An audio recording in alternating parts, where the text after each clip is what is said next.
Enjoy your meeting.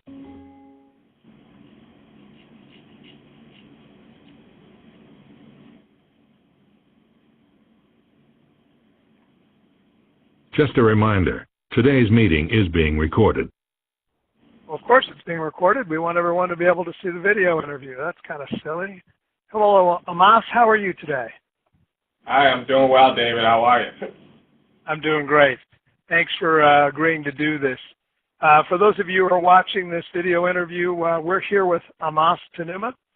And Amos is a thought leader in our industry. He's been a member for years. He's been a professional speaker. He's been a number of things and helped a number of people in our industry. And most recently, wrote a book that we want to talk a little bit about. But in an effort to give people a little bit of a feel for your background, since the day I've met you, you've been preaching about the customer experience and why that's important and why that matters. And I don't know where in the world, you must have had a horrible customer service experience somewhere in your life, because you developed this over-the-top passion for this subject. So where's that come from? And you know, tell us a little bit about your background, how it came to that. Yeah, so, David, I describe myself as a recovering technologist. I started doing software development, and one of the products I created was, it did voice translation. And at the time in the 90s, we were doing lots of outsourcing in India. And so my technology helped translate those interactions and roboticize them. You could argue whether or not that improved things or not, but that's what really got me into the space. So I got into the contact center and really developed a passion for it, and quickly realized, you know what, I'm not going to be successful behind a computer. I'm not going to be happy behind a computer just doing software development. And so I got my hands in the leadership side and the operational side of the world. And what I just realized is the contact center and customer experience is where technology, behavioral sciences, processes, and all of the things that I bring to the table really mesh really well. And I naturally have this evangelist in me. And so I've since then sort of taken this passion. I've had great opportunities over the course of my career, worked with and for companies like Coca-Cola and Cox and Teleflora and startups all over the world. And I've been able to kind of watch the evolution of our industry. And really that's what brought me to this point where I decided, I've got something unique and something different I want to contribute. And that's how we sort of got here today where I wrote this book. Well, again, I want to remind our viewers, you've been a speaker in the industry in a number of different venues, and I want to thank you for your contributions to CC&G over the many years, which has included hosting us as well as keynote presentations and the like. So the book is called The Curated Experience.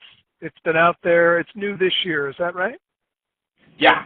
We came out in the fall and really started really publicizing it early this year.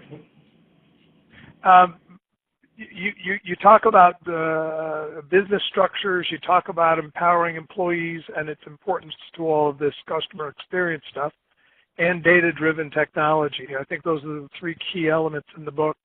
But you lead off with something kind of fun, so I'd like to ask you.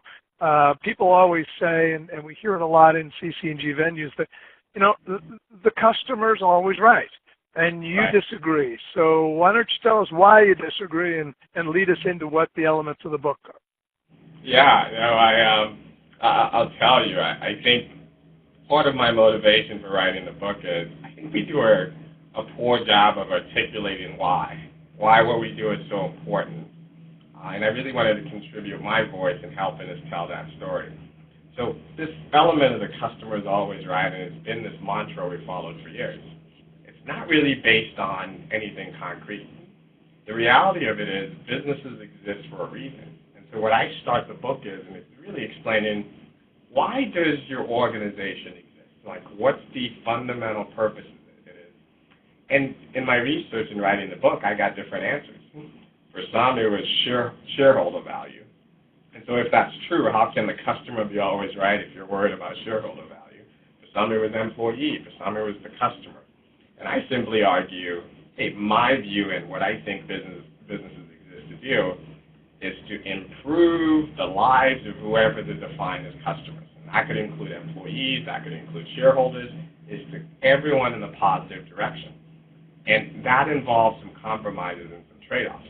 And so I think there are three principles, and that's how I laid it out in the book. I talked about the structures, and there's a great story in the book where I'm working with a client, and I say to him, we sort of looked into the data. He was in the sort of the utility business, and I go, why do you care so much about the customer experience? What are your customers going to do? I mean, go back to lighting their house with firewood, or what exactly are their alternatives? Why are you in it? I was curious, and he said to me, he got a letter from a customer who happened to be his neighbor, didn't know what he did and what have you, and basically said to him he was moving his house, selling his house, and moving out of that area just to get away from his horrible service. And he began to realize that they were in their companies talking about all of the other things and sectors they wanted to get into, and they just didn't have that fundamental trust in their customers. So he said, I don't care if they have choices or not. I am going to deliver the best experiences for them. So how do you do this? And my book really centers on what's the why and what's the how. And for me, the better we get at the why, the easier the how's really become. So when I move on to, you've got the structures, you know the why you want to do this from a business perspective. The next place is the employee. I have my biases, David, and I think in the order of events, it needs to be employees first. This might be controversial. Employees first, customers second, and shareholders third. I think that's an important distinction for me, and there are organizations like Southwest Airlines that agree with that philosophy. And so I lay out a case for why is this important for the bottom line. I believe focusing on the employees first, then the customers, then the shareholders, is in the interest of the shareholders as well. And what employees are important in the contact center? I articulate in the book around supervisors, frontline supervisors. And you and I have had many of events CCNG has put on for people like frontline supervisors. I think they are key to the entire deal. I think you can have mediocre middle managers, you can have mediocre directors, but you cannot have mediocre supervisors because they hire the frontline agents and they develop them. Without them, you cannot have success. So we delve into many areas of the employee portion of this, but I spend a great deal of time really focusing on the supervisors. And then the last and the favorite part, because it's my background, the data-driven technology. You know, I can't call an IVR today in the presence of my young son because I might use profanity. Actually, I will use profanity. And I basically argue it doesn't have to be that way. And I don't talk about technologies that are yet to come. I talk about technologies that exist today and really lay a case for why smarter, data-driven technology can really improve the customer experience. I talk about how IVRs can be better than talking to a human person. It's not true today, but the technology and the processes and the will all exist today. And I make a case for why you should do this. And then I delve really in depth into how. And then I look ahead as well, David, and I think it's important, if I'm going to write this book, look a few years ahead. And I think where we're headed is this place of heavy personalization.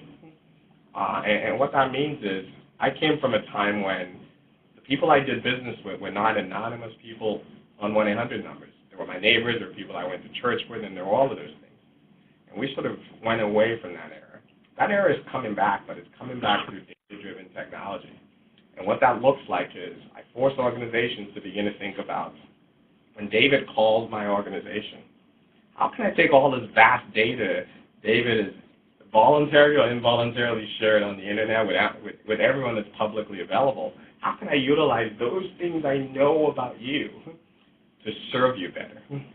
How can I glean all of these things to make your experience better? One shiny example is, you call in and you have to repeat, here's your address and your name and your phone number and your preferences and all of those. And these are things I already have. I can simply take your phone number, do some matching, and 80 to 85% of the time I talk about examples of how we can do that. I think the future is how do we get smarter as opposed to building what I call IVR jails. How can we build IVRs that are really designed to enhance the experience? And the standard needs to be, if it's not better than a human, don't build it. And this is something that should be in practice today. And finally, I put it all together, and really, this book is for CX, customer experience and contact center practitioners. And it's a blueprint that helps you really define the why, helps you sell the why within your organization, and then gives you a rich library, bringing my years and years of experience into how exactly you can go about doing this. Wonderful. Well, that was a great encapsulation of what you wrote and why you wrote it, so thank you. For those people who want to learn more about you, follow you, connect with you, come see you speak, give us some insights onto those connection points before we wrap up. Absolutely. My website where I blog and I have a newsletter is amastanuma.com. I also have a popular podcast on iTunes called The Curated Experience, and obviously my book is available on Amazon as well, so it's really been a pleasure, and thank you, David, for having me on here. Hey, we don't do it without people like you. We really appreciate the thought leadership, and I'll look forward to seeing you in the very, very near future at an upcoming CC&G event. Thanks for your time today. Looking forward to seeing you, David. Bye now. Bye-bye.